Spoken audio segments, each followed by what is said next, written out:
Hello दोस्तों, आपका स्वागत है स्कॉलर एलाइट। जो लोग ये वीडियो पहली बार देख रहे हैं तो उनसे रिक्वेस्ट है कि आप हमारे चैनल को सब्सक्राइब कर लीजिए ताकि जो भी वीडियोस मैं अपलोड करूंगा आपको नोटिफिकेशन के माध्यम से पता चलता रहे। चलिए स्टार्ट करते हैं। आज यहाँ पर हम देखेंगे भारतीय संविधान के अति महत्वपूर्ण प्रश्न जो कि वन लाइनर है, उसका पार्ट 7 देखेंगे, जिसके अंतर्गत मैंने प्रीवियस ईयर क्वेश्चंस को भी इंक्लूड किया है और जो मोस्ट आईएमपी फैक्ट्स है उनको भी यहाँ पर मैं आप लोगों के सामने लेकर आया हूँ। तो चलिए स्टार्ट करते हैं। तो यहाँ पर देखते हैं, आज के पहले क्वेश्चन की तरफ बढ़ते हैं। तो भारतीय संसद बनती है तो हमारी संसद किस किस से मिलकर बनती है? तो जो संसद होती है हमारी वो मिलती है लोकसभा, राज्यसभा और राष्ट्रपति, इन तीनों से मिलकर हमारी संसद बनती है। ये बहुत ही फेवरेट क्वेश्चन है आपके एसएससी का। हमेशा लगभग एसएससी में ये क्वेश्चन पूछ लिया जाता है संविधान से रिलेटेड। तो आपको याद रखना है, संसद जो है, संसद का आर्टिकल कितना होता है? 79। ये आपको याद रखना है। तो संसद, फिर उसके बाद 80 हो जाएगा आपका राज्यसभा और 81 हो जाएगा आपका लोकसभा। तो ये तीनों आर्टिकल आपको लाइन से याद रखने हैं। लोकसभा अध्यक्ष का आधिकारिक तौर पर किसी राजनीतिक दल या गठबंधन को विपक्ष की मान्यता देने हेतु कम से कम कितने सदस्य जो है होने चाहिए? तो अगर हम बात करें तो कुल सदस्य संख्या का 1/10। अधिकतर आपको 1/10 ही हर जगह मिलेगा। तो अगर आप कभी गैसिंग करते हैं तो 1/10 ही गैस कीजिएगा। वर्तमान में लोकसभा तथा राज्यसभा के सदस्यों की संख्या किस एक जनगणना पर आधारित है? तो वो आधारित है आपकी 1971।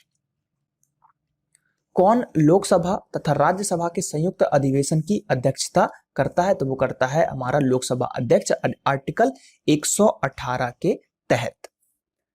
भारतीय संसद किस रीति से प्रशासन पर नियंत्रण करती है? मतलब जो हमारी संसद है वो किस रीति के द्वारा करती है नियंत्रण? तो संसदीय समितियों के माध्यम से।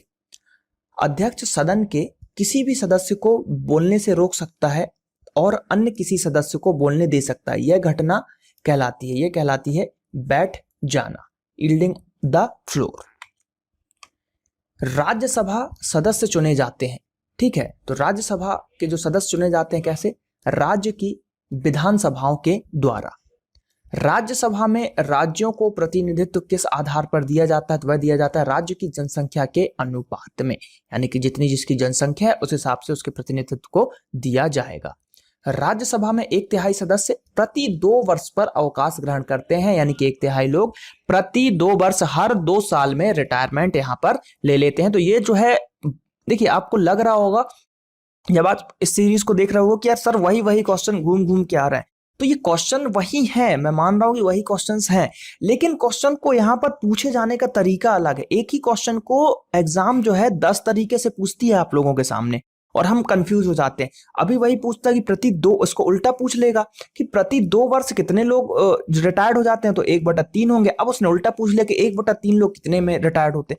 तो यही है क्वेश्चन, जो एग्जामिनर क्वेश्चन सेट करता है वो एक ही क्वेश्चन तो उनके पास वही है ना, राज्यसभा तो वही है हमारी, है ना, उसमें सभी चीज तो उतनी ही होगी, इंपॉर्टेंट क्वेश्चन तो यही है। तो उसको हर बार सेम तो पूछेंगे नहीं, वो क्या करते हैं हर बार उसको जो है रिपीट करते हैं और कुछ अलग वे में पूछते हैं। यही एग्जामिनर की पद्धति होती है। तो हर तरीके के क्वेश्चंस को मैं यहां पर कवर कर रहा हूं। राज्यसभा में एकांतित, ठीक है, शक्ति के अंतर्गत किसको रखा गया? तो नई अखिल भारतीय सेवाओं को रखा गया आर्टिकल 300 जो है 12 के द्वारा। लोकसभा द्वारा विचारार्थ भेजे गए वित्त विधेयक को राज्यसभा अधिकतम कितने दिनों तक रोके रख सकते? अब देखिए कितने दिनों का, अभी अपने पिछले पार्ट में पढ़ा था कितने दिनों का समय दिया जाता है, और यहां पे पूछ लिया कितने दिनों तक रोका जा सकता है। तो यह 14 दिनों तक इसको रोका जा सकता है। लोकसभा की बैठक समाप्ति की जा सकती है स्थगन जो है सत्रावासन या विघटन के द्वारा। लोकसभा तथा राज्यसभा में गण पूर्ति की संख्या कितनी है? तो देखिए अब गण पूर्ति वर्ड आ गया तो कुल संख्या का 1/10। मैंने बताया ना आपको 1/10 हर जगह मिलेगा, 1/10 और 6 महीना, ये आपके संविधान में बहुत अधिक मिलेगा।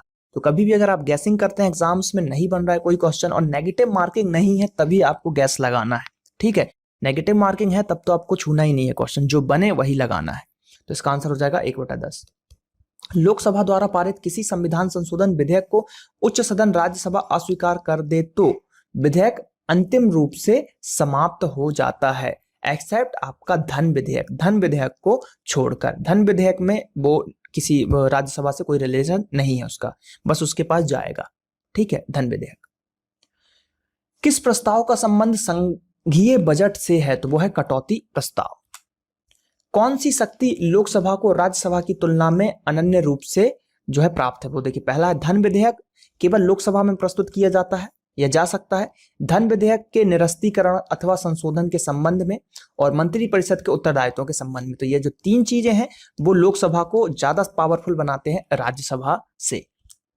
लोकसभा में अनुसूचित जातियों के लिए किस राज्य में सर्वाधिक आरक्षित सीटें हैं? तो देखिए वो उत्तर प्रदेश में है। क्यों? क्योंकि उत्तर प्रदेश की जनसंख्या ज्यादा है और जनसंख्या के हिसाब से सीटों का आवंटन किया जाता है। संसद के दोनों सदनों के संयुक्त बैठक को भेजा गया विधेयक का पारित होना होता है, वो होता है उपस्थित सदस्यों के साधारण बहुमत से जो है उसको पारित किया जाएगा। कौन सा लोकसभा का क्षेत्रफल के अनुसार सर्वाधिक बड़ा निर्वाचन क्षेत्र? मोस्ट IMP क्वेश्चन, कई बार एग्जाम में पूछा गया, रेलवे का फेवरेट क्वेश्चन, RRB। लद्दाख क्षेत्रफल के हिसाब से सबसे बड़ा निर्वाचन क्षेत्र कहलाता है। लोकसभा का कार्यकाल आपातकाल की घोषणा के दौरान एक बार में 1 वर्ष के लिए ही बढ़ाया जा सकता है। तो ये आपको याद रखना है, आपातकाल की घोषणा के दौरान एक बार में 1 वर्ष ही बढ़ाया जा सकता है। लोकसभा में अनुसूचित जातियों के लिए आरक्षित सीटों की संख्या सर्वाधिक। अनुसूचित जनजाति की बात की रही, अनुसूचित जाति हमने देखा था, यहाँ पर अनुसूचित जनजाति की बात की जा रही है, तो वह है आपका मध्य प्रदेश में। अनुसूचित जनजातियों के लिए आरक्षित सीटों की संख्या झारखंड में 5, मध्य प्रदेश में 6 और छत्तीसगढ़ में 4 है, तो मध्य प्रदेश में सबसे ज्यादा।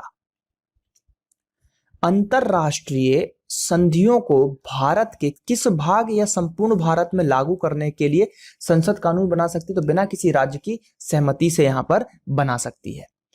धन विधेयक, यानी कि कोई धन विधेयक जो एक बार लोकसभा द्वारा पारित किया जा चुका हो किंतु राज्यसभा द्वारा संशोधित किया गया हो, पारित समझा जाएगा यदि लोकसभा इसे दोबारा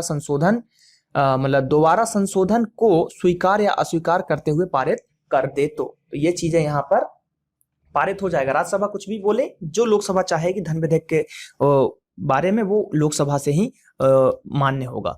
1 वर्ष में कम से कम कितनी बार संसद की बैठक जो है बुला सकते हैं? तो वो 2 बार बुला सकते हैं, और वर्ष में 2 बार, यानी कि अनुच्छेद 85 के अनुसार।